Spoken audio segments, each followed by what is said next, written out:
명령과 규례와 율례를 지켜 행하여. 아멘.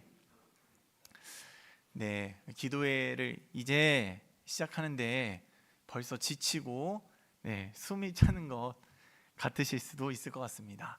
생전 처음 듣는 이름들을 발음도 어려워서 이렇게 읽기가 힘들었는데, 우리는 성경을 읽을 때마다 이런 명단을 만나게 되면 별 감흥이 없이 빨리 넘어가기를 바라지만, 이 명단을 읽을 때마다 마음이 웅장해지는 사람들이 있습니다. 바로 이 명단에 자기 이름이 적혀 있는 사람들입니다. 이 명단은 8장 9장에 이어서 말씀을 듣고 이제 하나님 앞에 아멘이라고 말하며 내가 여기 있나이다 라고 고백하고 자신들이 하나님의 구별된 사람들이기를 결단한 사람들의 이름이기 때문입니다. 올해 표어에 따라서 또 이렇게 성경 통독을 하고 계신 분들이 꽤 계실 텐데요, 성경에는 여러 족보와 명단들이 여러 번 나옵니다. 성경을 읽을 때 잘 읽어 나가다가도 이름들이 이렇게 쭉 나와 있는 것들을 보면 빨리 그 구간이 지나가기를 바라면서 읽습니다. 어쨌든 통독을 하기로 마음을 먹었는데 그냥 지나치기도 좀 마음에 걸리고, 그렇다고 정신을 차리고 읽어보자니 어떤 이름들은 여기에 한 번 나오는 지나가도 그만인 이름들인데 열심히 읽어봤자 큰 의미가 없는 것 같다는 마음에 이 성경 읽기를 지루하게 만드는 것 같기도 합니다. 그런 이름을 읽을 때마다 우리가 따분해지고 관심이 없는 이유는 무엇일까요? 무엇보다 이 이름들이 나와 상관없는 이름들이기 때문입니다. 정확히 말하면 내 이름이 거기에 없기 때문입니다. 교회마다 주보를 만드는 절차가 조금씩 다르지만 모든 교회가 주보를 만들 때 가장 신경 쓰는 것 중에 하나가 바로 이름이 빠진 사람이 있나 없나, 이름이 틀린 사람이 있나 보는 것입니다. 우리 교회는 주보를 매주 270장 정도 뽑는데 광고 내용, 행사 같은 게 오타가 나고 하면 그 한 글자 때문에 270장을 다 뽑을 수가 없으니까 그대로 사용할 때가 있습니다. 그래도 예배 시간에 열심히 읽다가 이렇게 오타를 찾는 분들이 계속 계시더라고요. 그런데 이 교역자들이 매일같이 이렇게 글자 속에 파묻혀 살아가니까 이렇게 실수를 할 수도 있구나 생각하시고 오타를 발견해도 넓은 마음과 은혜로 받아주시기 바랍니다. 그런데 만약에 헌금 명단이나 봉사자 명단 같은 데에 이름이 빠지거나, 빠지는 거는 그렇다 쳐도 이름이 틀렸다, 이제 성인데 이제 순으로 잘못 썼다, 그러면 그 한 글자 때문에 눈물을 머금고 270장을 다시 뽑습니다. 수백 개의 글자 중에 한 글자이지만 그분에게는 자기 이름 틀린 것밖에 안 보이기 때문입니다. 물론 주보에 이름을 내려고 헌금하시는 분들이나 이름이 틀리게 나왔다고 서운해하신 분들은 거의 없을 테지만, 그래도 만드는 사람의 입장에서는 그분들이 혹시나 신경이 쓰이실까 싶은 마음에 다시 뽑게 되는 것입니다. 모두가 그렇게 주보를 보지만 모든 사람들이 주보를 아주 열심히 볼 때가 있습니다. 언제냐면 구역 편성이 새로 될 때입니다. 내가 이번에는 어떤 구역원들과 함께 될까? 우리 구역장은 누구일까? 열심히 내 이름 그리고 우리 구역장의 이름을 찾아보게 됩니다. 그런데 우리 교회뿐이 아니면 내가 그 구역이 어떻게 편성이 되든 구역이 있든 없든 누가 이름이 빠지든 말든 아무런 관심도 없을 것입니다. 자기의 이름이 거기에 없기 때문입니다. 이름이 어딘가에 들어가 있다는 것은 내가 거기에 아주 긴밀한 상관이 있다는 말입니다. 그래서 주보든 구역 편성이든 쓰는 사람도 열심히 계속 확인하고 당사자도 열심히 확인합니다. 오늘 읽은 본문에 나오는 명단은 이스라엘 백성들이 다시 예루살렘으로 돌아와서 성벽을 재건하고 하나님의 말씀 앞에서 본인들이 하나님의 신실한 백성이 되겠다는 그 다짐을 하는 장면과 함께 등장합니다. 9장 38절에서 견고한 언약을 세워서 기록하고 그 지도자들과 대표자들이 그 위에 인봉, 쉽게 말해서 도장을 찍어서 자기의 이름을 거기에 적었다는 말입니다. 나는 여기에 상관이 있는 사람이다. 이 언약을 나는 이름을 걸고 지키겠다고 맹세하고 있는 것입니다. 제가 약 한 달 전에 이 느헤미야 9장에 대해 말씀을 전하면서 하나님께서 말씀을 통해 우리에게 깨닫게 하실 때마다 우리는 회개해야 되고 감사해야 되고 결단을 해야 한다고 말씀을 전했습니다. 오늘도 하나님의 깨닫게 하시는 은혜 앞에 전심으로 반응하며 아멘, 내가 여기 있나이다 라고 고백하시는 저와 여러분이 되시길 주님의 이름으로 축복합니다. 이 성경에서는 하나님께서 자기 일꾼들을 부르실 때나 자기 백성들을 부르실 때마다 내가 여기 있나이다 라고 고백했던 사람들이 있습니다. 좀 많지만 그 말씀들을 몇 가지 한번 읽어보겠습니다. 창세기 46장 2절 같이 한번 읽어보겠습니다. 시작.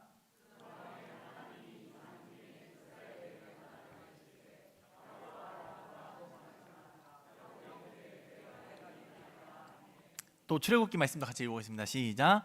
여호와께서 그가 보려고 돌이켜오는 것을 보신지라 하나님이 떨기나무 가운데에서 그를 불러 이르시되 모세야 모세야 하시매 그가 이르되 내가 여기 있나이다. 또 사무엘상 3절에서는 여호와께서 사무엘을 부르실 때 그가 대답하되 내가 여기 있나이다 라고 고백했고, 이사야서 6장 말씀에서도 이제는 하나님께서 내가 또 주의 목소리를 들으니 주께서 이르시되 내가 누구를 보내며 누가 우리를 위하여 갈꼬라고 하나님께서 말씀하실 때 내가 여기 있나이다 나를 보내소서라고 말하는 이사야의 그 고백을 볼 수가 있습니다. 이들의 고백은 먼저 하나님의 부르심이 있었기 때문에 가능했던 것입니다. 하지만 하나님의 부르심 앞에 그들이 하나님의 사람이 될 수 있었던 것은 그들이 내가 여기 있나이다 라는 고백으로 나아갔기 때문임을 기억하시는 저와 여러분이 되시길 바랍니다. 아무리 우리가 이곳에 모여서 듣는 말씀이 내게 은혜가 되어도, 예배를 아무리 경건하게 드려도 나를 이 시간 하나님 앞에 드리지 않으면 아무런 소용이 없다는 말입니다. 우리는 예배를 관찰하러, 관전하러 온 사람들이 아니라 말씀을 듣고 그 앞에 나를 드리기 위해 온 사람들이어야 한다는 것입니다. 우리가 잘 아는 찬양 중에 주를 위한 이곳에 예배하는 자들 중에 주가 찾는 이 없어 주님께서 슬퍼하시네, 주님이 찾으시는 그 한 사람, 그 예배자, 내가 그 사람 되길 간절히 주께 예배하네 라는 찬양이 있습니다. 구역 명단에 다른 모든 사람들의 이름이 들어가 있는데 내 이름만 빠져 있으면 얼마나 서운할까요? 그렇다면 하나님께서 나를 부르시지 않는다면 얼마나 서운하고 큰 문제가 되겠습니까? 그런데 하나님께서 찾으시는 그 예배자, 그 명단에 내 이름은 내가 아멘으로 싣는다는 것입니다. 담임 목사님이 요즘에도 계속 더 강조하시지만 몇 년 전부터 계속 얘기하셨던 것이 아멘을 잘하자라는 것입니다. 우리 교역자들도 더 앞장서서 해야겠다고 해서 우리가 또 교역자들이 억지로 아멘이라고 해보려고 하는데, 저도 그 아멘이 안 하다가 하려고 하니까 잘 안 되더라고요. 그런데 왜 그 아멘 소리가 잘 안 나오는가라고 곰곰이 생각을 해봤습니다. 아멘이란 말이 무슨 뜻인가요? 동의합니다, 그렇게 되길 바랍니다, 내가 그렇게 하겠습니다, 나는 그렇게 확신합니다 라는 여러 가지 뜻이 있습니다. 내가 아멘이라고 해놓고 그렇게 할 자신이 없던 것이 아닐까, 그렇게 할 마음이 아직 없는 것이 아닐까라는 생각을 해보게 됐습니다. 하나님은 정말 좋은 분이라는 것, 그리고 그분의 말씀대로 내가 살아가야 한다는 것을 알기는 하지만 왠지 선뜻 내가 내 입으로 아멘, 저도 그렇게 하겠습니다 라고 말하기가 어려웠던 것입니다. 그렇게 말하고 나면 진짜로 그렇게 살아야 되니까, 나는 아직 그렇게 살 자신이 없으니까 그 말을 하기가 어려웠던 것입니다. 우리 아이들에게 이 간식 먹을 사람 하면 저요 저요 하면서 너나 할 것 없이 손을 들기 바쁩니다. 그런데 목사님이랑 같이 수련회 갈 사람, 목사님이랑 같이 청소할 사람 라고 하면 그때는 다 제 눈을 피하기 바쁩니다. 간식은 먹고 싶고 청소는 하기 싫고 수련회는 가기 싫으니까요. 쑥스러움의 문제가 아니었던 것입니다. 아멘을 못하는 이유는 내가 쑥스러워서 못하는 것인지, 아직 내가 저 말씀대로 살아갈 마음이 없어서인지 다시 생각할 필요가 있겠습니다. 고린도서 1장 20절 말씀 같이 한번 읽어보겠습니다. 시작. 하나님의 약속은 얼마든지 그리스도 안에서 예가 되니 그런즉 그로 말미암아 우리가 아멘하여 하나님께 영광을 돌리게 되느니라. 아멘. 이 하나님의 약속은 다른 것 앞에서는 아멘이 될 수 없다는 말입니다. 내가 목사니까 우리 교회가 아멘 열심히 하기로 했으니까 억지로 아멘 해봐야지 해서 되는 것이 아니라는 말입니다. 그리스도 안에 있을 때 예가 나올 수 있다는 말입니다. 여기 모인 우리는 이제 모두 하나님의 부르심 앞에 제가 여기 있습니다, 제가 그 말씀에 순종하겠습니다라는 마음으로 아멘으로 고백할 수 있기를 주님의 이름으로 축복합니다. 그러기 위해서는 이 고린도후서의 말씀대로 그리스도 안에서 말씀을 받아야 합니다. 우리가 지난주 금요기도의 말씀에서도 들은 것처럼 이제는 우리의 시선이 나를 향할 것이 아니라 그리스도를 통하여 하나님을 볼 때 우리는 그 말씀 앞에 아멘으로 나아갈 수 있다는 것입니다. 이제 우리가 이렇게 세상에서 구별된다는 것은 우리가 어디에 있든지 마음과 시선을 하나님께로 향하는 것입니다. 바로 우리의 마음의 방향을 전환하는 것입니다. 오늘 말씀에서는 이것을 이방과 절교하다라고 표현하고 있습니다. 두 번째, 방향 전환은 이방과 절교하다 이렇게 표현하고 있습니다. 느헤미야 때에 포로에서 귀환한 사람들을 보면 하나님께서 그 사람들을 회복시키시고 이 땅에 다시 부르신 것, 그리고 억압받고 고통스러운 포로 생활에서 벗어난 것처럼, 그런 은혜로운 것처럼 보이지만 사실은 그렇지 않기도 했습니다. 오히려 페르시아에 남은 사람들이 이미 그곳의 생활에 푹 젖어 있는 사람들도 있었고, 예루살렘에 와서도 계속 마음이 흔들리는 사람들이 있었을 것입니다. 이 성벽을 쌓는 일도 힘든데 계속 대적들이 괴롭히니까 이게 진짜 하나님의 뜻이 맞나라는 의심이 들었을 수도 있습니다. 우리도 살다 보면 그럴 때가 수없이 많이 있습니다. 하나님의 뜻대로 살아가지만 계속 고난과 유혹이 계속해서 연속적으로 찾아올 때 진짜 이 길이 하나님이 부르신 그 길이 맞나? 하나님의 뜻대로 살아가는데 이렇게 힘든 게 말이 되나? 라고 생각이 들기도 합니다. 이번 명절에도 다들 각기 겪으신 일들이 각양각색이었겠지만 내가 그리스도인으로 마음속에 올라오는 말 참고 또 그 행동과 생각을 참아가면서 진짜 하나님 믿는 사람으로 살기 힘들다라는 생각이 들었을 수도 있습니다.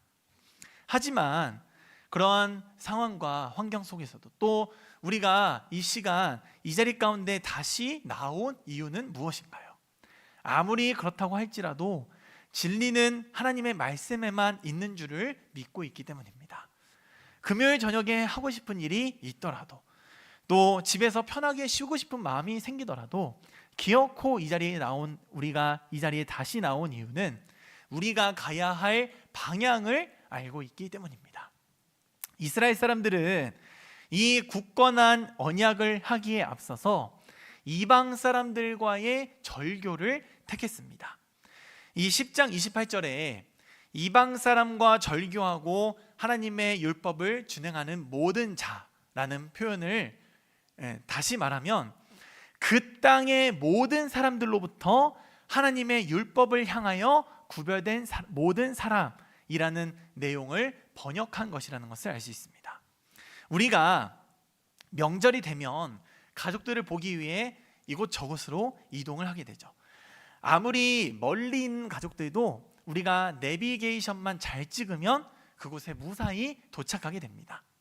여기서 만약에 부산을 간다고 할 때 우리가 경기도를 통과하고 충청도, 경상도를 계속 지나면서 지금 내가 있는 곳이 부산이 아직 아니어도 이 내비게이션이 계속 부산을 가리키고 있으면 나는 경기도 안에 있어도, 충청도, 경상도 안에 있어도 나는 그 경기도와 충청도에 상관이 있는 사람이 아니라 부산에만 상관이 있는 사람이 되는 것입니다.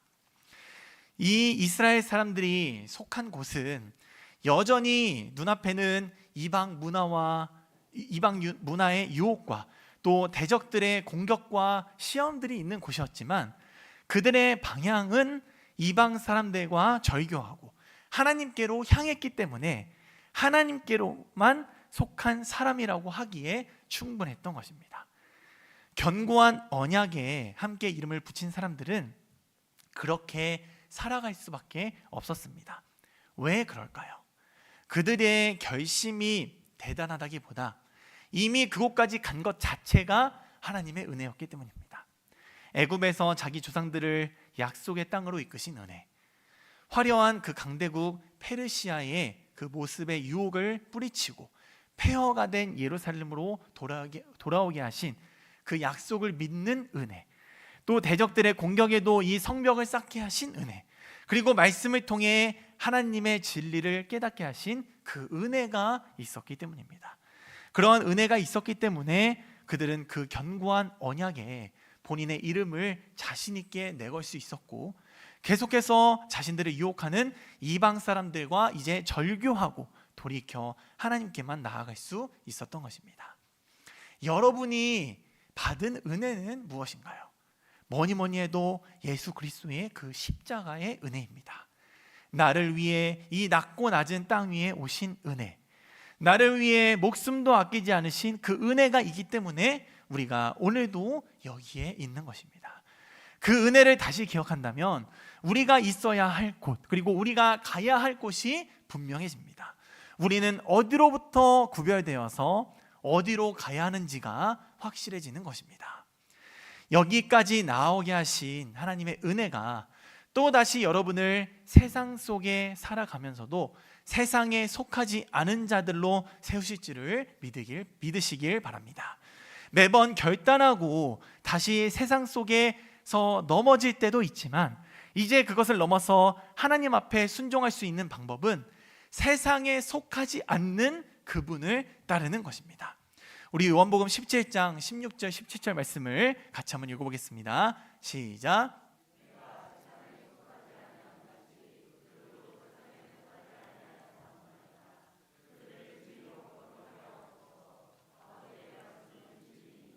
아멘. 우리는 지겨울 정도로 좌절을 많이 맛봅니다. 그러지 말아야지 했던 것들은 어김없이 그렇게 하고 있고, 내가 해야지 했던 것들은 금세 까먹고 다시 세상의 흐름에 따라가게 됩니다. 목적이 없는 결단은 오래 가지 못하기 때문입니다. 나를 움직이는 것은 내가 사랑하는 것입니다. 늦잠을 자는 사람은 잠을 사랑해서 늦잠을 자는 것입니다.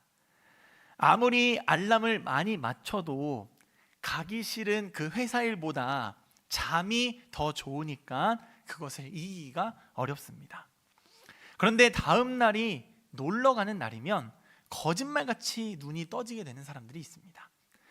일을 아무리 싫어하는 사람도 가정이 생기고 자녀가 생기면 그 싫었던 일도 기꺼이 기쁨으로 하게 되는 경우가 있습니다. 늦잠을 안 자야지, 일을 열심히 해야지라는 결단에 이제 이유와 목적이 생겼기 때문입니다. 이제는 나를 의지하지 마시고 예수님을 의지하시기 바랍니다. 이제 내가 하나님의 말씀에 순종하는 이유는 내가 사랑하는 예수님께서 그렇게 살아가셨기 때문이 되어야 합니다.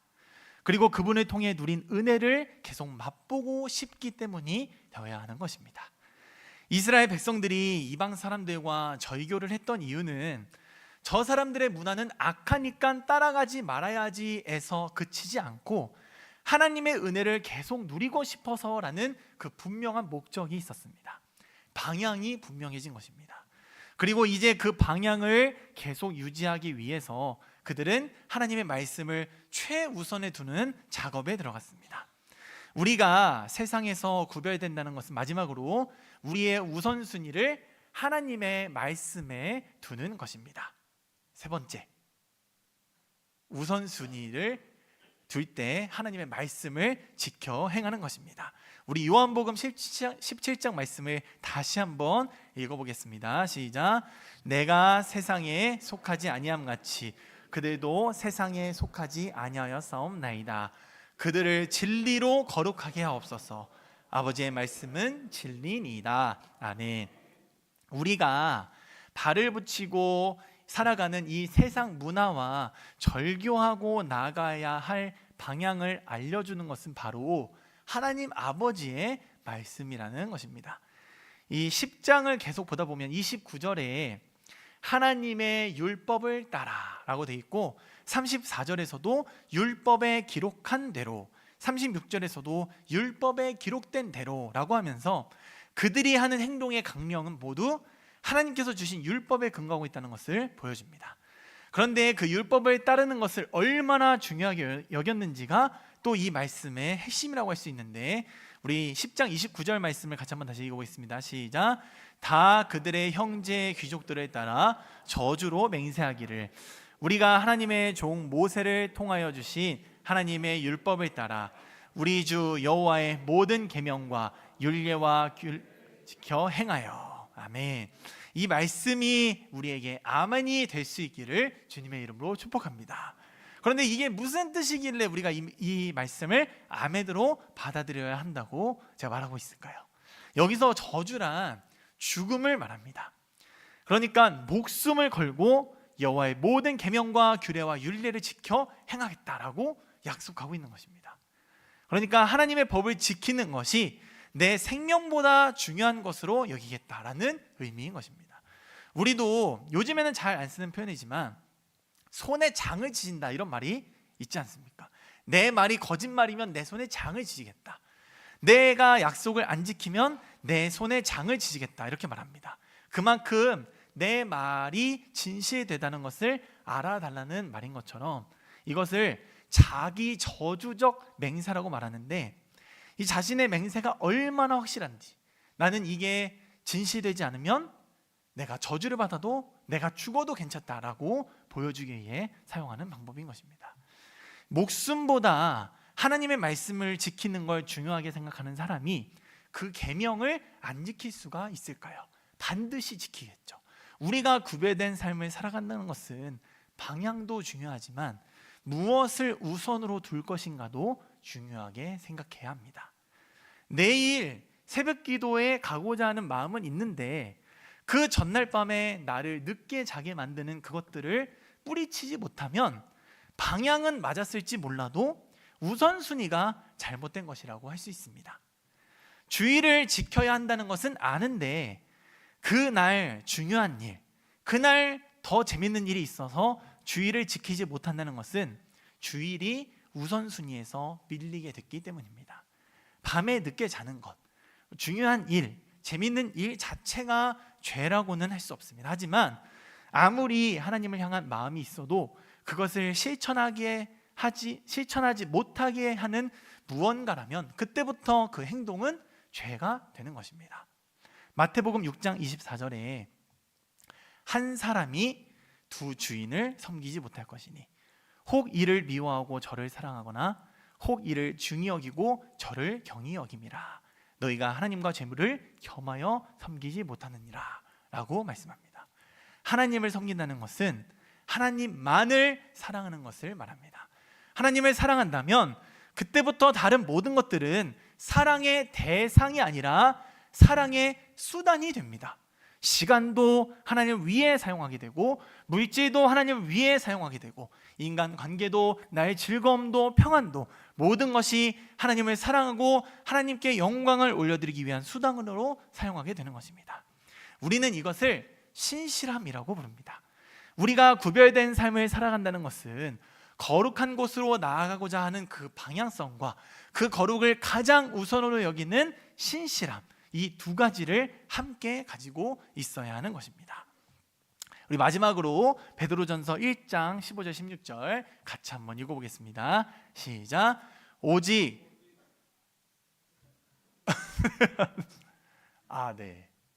없군요. 죄송합니다. 제가 읽어드리겠습니다. 오직 너희를 부르신 거룩한 이처럼 너희도 모든 행실에 거룩한 자가 되라. 기록되었으되 내가 거룩하니 너희도 거룩할지어다 하셨느니라. 아멘. 우리가 하나님의 말씀을 지키고 세상과 구별되어 거룩하게 되고 싶은 이유가 이제는 무엇이 되어야 할까요? 바로 우리가 사랑하는 하나님께서 거룩하시기 때문이어야 하는 것입니다. 그리고 우리를 살리신 예수님께서 우리를 거룩하게 하시려고 살리셨기 때문입니다. 우리 안에 계시는 성령님께서 우리를 거룩으로 이끌어 가시기 때문입니다. 날마다 우리를 거룩으로 부르시는 그 부르심 앞에 이제 아멘, 내가 여기 있습니다 라고 고백하며 나아가시는 저와 여러분이 되시길 주님의 이름으로 축복합니다. 예수 안에 생명이 있습니다. 우리를 구별시키는 것은 죄와 사망으로부터 우리를 건지신 예수님의 역사하심에 응답하는 길이라는 것을 기억하시고 오직 하나님만을 향한 신실함을 가지고 살아가시는 우리 부평교회 모든 성도님들이 되시길 주님의 이름으로 축복합니다.